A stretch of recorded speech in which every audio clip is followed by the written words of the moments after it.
कहती है अपनी मां मैना से, मां आप चिंता मत करो, विधाता जो रच देते हैं वो कभी मिट नहीं सकता। कोई माता पिता ये नहीं चाहता उसकी बेटी दुखित रहे, लेकिन अगर बेटी के भाग्य में दुख ही लिखा है तो माता पिता लाख व्यवस्था कर दे, लाख धन दौलत देकर बेटी को विदा कर दे, तो भी बेटी को सुख कहां है। इसलिए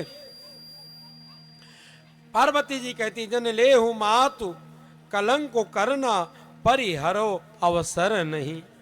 सुख दुख जो लिखा लीलार हमरे, जाब जहां पाऊब तहीं।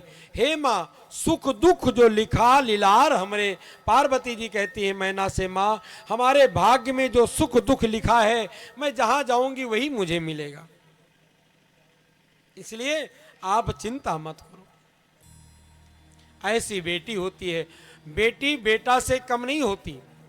इसलिए मैं कहता हूं कि अगर बेटा वारिस है तो बेटी पारस है, अगर बेटा मान है तो बेटी गुमान है, अगर बेटा वंश है तो बेटी अंश है, अगर बेटा मान है तो बेटी शान है, अगर बेटा तन है तो बेटी मन है, अगर बेटा संस्कार है तो बेटी संस्कृति है, अगर बेटा दवा है तो बेटी दुआ है, अगर बेटा शब्द है तो बेटी अर्थ है, अगर बेटा गीत है तो बेटी संगीत है। इसलिए बेटा बेटी में कोई अंतर नहीं।